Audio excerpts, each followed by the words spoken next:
দেখো রাজার স্নান করার বাথটব আজ কি অবস্থায়। প্রতি বছরই পুজোটা হয় বা এটা কতদিন ধরে? প্রায় আপনার 150 প্লাস, আপনার 200 বছর। কিন্তু তুমি যে আজ এই অষ্টমীর দিনে কাশীপুর রাজবাড়ি এসছো, তো এখানে তোমার কেমন লাগছে? এখানে এসে একটু মনে শান্তিও পাওয়া যায়।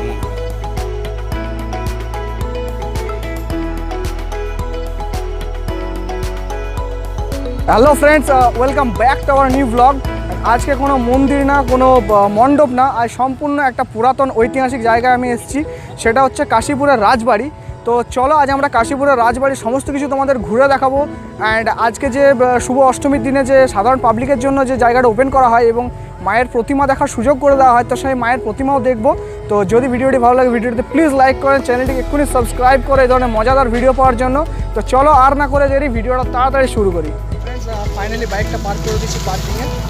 এখন আমরা যাচ্ছি কাশীপুর রাজবাড়ির দিকে।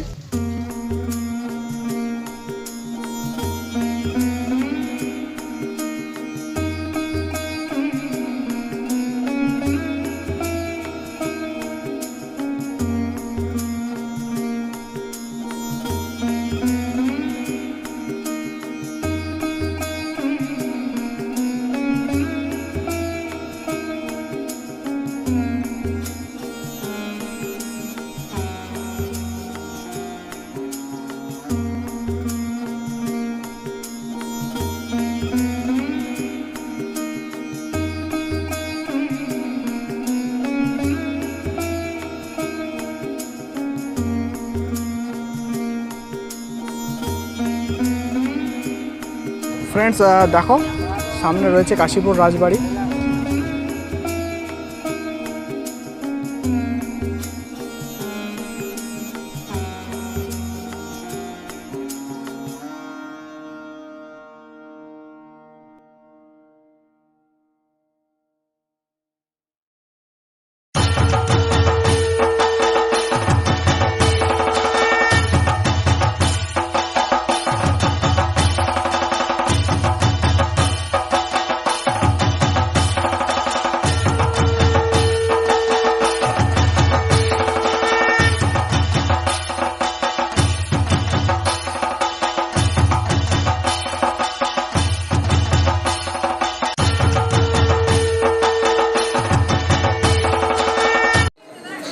তো ফ্রেন্ডস, এখন আমরা দেখতে পাচ্ছ কাশীপুর রাজবাড়িতে আছি। অ্যান্ড আমাদের পেছনে রয়েছে কাশীপুর রাজবাড়ির সেই আদি পুরনো প্রতিমা।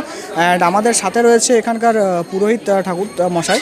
তো ওনার সাথে একটু কথা বলে নেবো এবং জেনে নেবো এই পুজোর ব্যাপারে বা এই পুজোর বা এই কাশীপুর রাজবাড়ির ইতিহাস সম্বন্ধে। আমরা তার মুখ থেকে একটু কথা শুনে নেবো। দাদা, তুমি যদি একটু কিছু বলো। আপনি বলুন, জিজ্ঞাসা করুন। আপনি এই যে পুজোটা হচ্ছে, এটা কি শুধু মানে প্রতি বছর এই পুজোটা হয় বা এটা কতদিন ধরে? প্রায় আপনার 150 প্লাস, আপনার 200 বছর ধরে। এটা তো রাজবাড়ির খুবই আদি পুজো। তো সাধারণভাবে শুরু হয়েছিল না কোনো অলৌকিকভাবে বা কোনো কিছু? অবশ্যই অলৌকিকভাবে শুরু হয়েছিল। আপনার কিছু তো ঘটনা আপনার ছিল। হ্যাঁ, তো আজ তো দাদা অষ্টমী, এবার অষ্টমীর এই পুজোটা কখন শুরু হবে? আপনার 3:20 পর, আপনার 3:20 পর। তো এইখানে যে সমস্ত বা যারা দূর দূর দেখার জন্য এসছেন, তো তাদের জন্য কি পুরোটাই অ্যাভেলেবেল? মানে তারা কি ঘুরে দেখতে পারে সমস্ত? না, এই অবধি ওই দক্ষিণ পীড়া এটাকে বলে আপনার, এই মন্দির অবধি লাস্ট আপনার। বা তারা যদি ভিতরটা বা কোনো রুম বা কক্ষ বা কিছু দেখতে চায় সেসব জায়গা আগে সুবিধা ছিল, অ্যালাউ ছিল। হ্যাঁ, মানুষ তো অনেক রকমের থাকে। হ্যাঁ, ঠিক আছে, সেই জন্য হয়তো বন্ধ হয়ে গেছে কিছু কারণ জন্য। আচ্ছা। আর দাদা, মানে যেমন রিচুয়ালস অনুযায়ী, যেমন দশমীতে সেই দশমী অনুসারে বিসর্জন বা সমস্ত কিছু রিচুয়ালস মেনে হয়? দশমীর দিনে বিসর্জন হয়। আচ্ছা, থ্যাংক ইউ দাদা, দাদাকে ধন্যবাদ জানাবো। অ্যান্ড তোমরা দেখলাম দাদার মুখের কিছু কথা শুন। অ্যান্ড এই যে পুজোটা হচ্ছে তার সম্বন্ধে। অ্যান্ড আজ শুভ অষ্টমী, তো তোমরা তো শুনলে অষ্টমীর পুজো শুরু হবে দুপুর 3টের সময়। তো চলো এবার আমরা পুরো রাজবাড়িটা ঘুরে দেখে নেবো, পুরো এরিয়াটা যেটা আছে তোমাদের সমস্ত কিছু ঘুরে দেখাবো। অ্যান্ড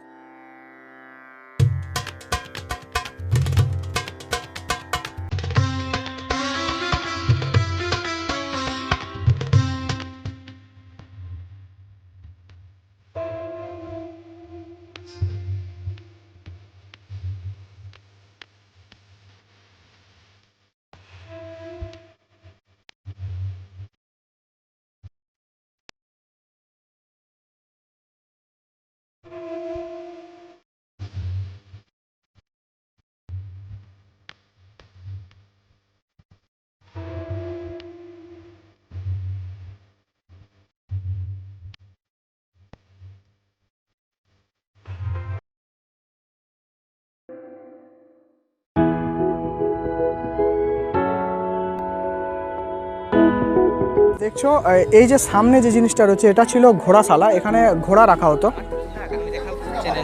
অ্যান্ড যা আজ প্রায় পুরো জঙ্গলে ভর্তি, এটা ছিল ঘোড়াশালা। অ্যান্ড ঠিক সামনে রয়েছে কাশীপুরের রাজবাড়ি। ফ্রেন্ডস দেখো, আমরা এই মুহূর্তে কাশীপুর রাজবাড়ির যে পুরাতন যে অবশিষ্ট ঘরগুলো পড়ে আছে সেই সব জায়গার বাইরে আছি। অ্যান্ড তোমরা দেখে বুঝতে পারছো এটা সত্যি কত পুরনো অ্যান্ড আজ কী অবস্থায় এটা পড়ে আছে। দেখো এই মুহূর্তে সেম একটা রুম আছে যেটা কাশীপুরের রাজবাড়ির একটা রুম। তো চলো এখন আমরা রুমের ভেতরে যাবো এবং দেখবো ভেতরে কী সমস্ত জিনিস রয়েছে অ্যান্ড তারা আজ কী অবস্থায় রয়েছে। তো চলো রুমের ভেতরে যাওয়া যাক। ফ্রেন্ডস দেখো আজ এইসব জিনিস কী অবস্থায় পড়ে আছে দেখো। অ্যান্ড আজ শুধু এর অবশেষটুকু পড়ে রয়েছে। অ্যান্ড ফ্রেন্ডস দেখো তখনকার দিনে ইলেকট্রিসিটি সিস্টেম,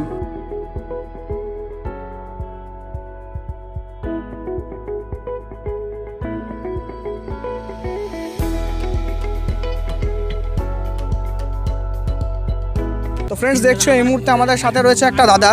তো দাদার কাছে জেনে নেবো, দাদা কি তোমার প্রতি বছর এখানে আসা হয়? হ্যাঁ, মোটামুটি প্রতি বছরই এখানে আসা হয়। তো এখানে আসার পেছনে মেন রিজনটা কি থাকে, মানে ঐতিহাসিক কিছু না রাজার বাড়ির যে মূর্তি পুজো বা বলতে গেলে সব কিছু এখানে পুরনো ঐতিহ্যটাই বেশি আমাদের টানে। হ্যাঁ, তাছাড়া রাজবাড়ি তো আছেই। হ্যাঁ, বাকি সব এখানে শান্তিপূর্ণ জায়গা বলেই আমরা প্রতি বছর আসতে চাই। হ্যাঁ। অ্যান্ড দাদা তোমার যারা এই ভিডিওটা দেখছে, কারণ যারা এখন এই রাজবাড়িতে আসেনি বা তাদের জন্য তুমি কি বার্তা দিতে চাও, তাদের জন্য তুমি কি বলতে চাও? তারা এখানে একবার আসো, তাহলে এলে এখানে পুরো ঐতিহ্যপূর্ণ যে জিনিসটা তারা দেখতে পাবে এবং প্রচুর শান্তি লাগবে। হ্যাঁ, মনে হবে যে বারবার আসে। আর আরেকটা জিনিস, কারণ যারা ওল্ড পুরোনো জেনারেশন ছিল তারা তো এই ঐতিহাসিক জিনিসগুলো উপলব্ধি করেছে, দেখেছে। বাট যারা নিউ জেনারেশন, এখন যারা নিউ জেনারেশন তারা তো জানেও না যে আজকের দিনে যে রাজার বাড়ি কীরকম হয় বা সেখানে যে পুজোটা হয় সেরকম কী জন বা তাদের ইতিহাস কী। তো সেইগুলো সবাইকে জানা দরকার, অবশ্যই ঘুরে দেখা দরকার। তো এখানে আরও তো জিনিস আছে, এখানে অষ্টমীর দিন যে পুজোটা হয় সেটা একটা পুরনো ঐতিহ্য নিয়ে মেনেই পুজো হয়। এখন তো আর সেই পুষ্পাঞ্জলি বা তো নিয়ম মেনে হয় না, কিন্তু এখানে একদম পুরনো নিয়ম মেনেই আদি পুজো যেটা বলে, আদি পুজো যেটা আছে সেইটাই চালু আছে এখনো পর্যন্ত। তো এখানে ভালো লাগবে সবার ক্ষেত্রে। ঠিক আছে, তো তোমরা যারা ভিডিওটা দেখছো তাদেরকেও একবার রিকোয়েস্ট করবো যে তোমরা একবার এসো এবং এই কাশীপুর রাজবাড়ি ঘুরে যাও। আজ অষ্টমীর দিনে সবার জন্য এটা পাবলিকের জন্য ওপেন করা হয়, সাধারণ পাবলিকের জন্য। তো তোমাদের কাছে একটাই রিকোয়েস্ট করবো, তোমরা সবাই মিলে এসো এই কাশীপুরের রাজবাড়িটা ঘুরে যাও, অবশ্যই তোমাদের ভালো লাগবে।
ফাইনালি প্রচণ্ড ভিড়ের জন্য এখন আমরা চলে এসেছি মন্দির থেকে বাইরে। তোমাদেরকে সমস্ত কিছু দেখালাম, মন্দির, মায়ের মূর্তি। বাট যেহেতু কাশীপুরের রাজবাড়ির ভেতরে অ্যালাউ করে না, তার জন্য তোমাদেরকে সেই সব জিনিসগুলো দেখাতে পারলাম না। বাট যদি ভিডিওটি ভালো লাগে তো ভিডিওতে প্লিজ লাইক করেন, চ্যানেলটিকে অবশ্যই সাবস্ক্রাইব করো এই ধরনের মজাদার ভিডিও পাওয়ার জন্য। আর ভিডিওটি কেমন লাগলো প্লিজ কমেন্ট করে জানিও। তো চলো আজ পর্যন্ত এতটাই, দেখা হচ্ছে নেক্সট ভিডিওতে।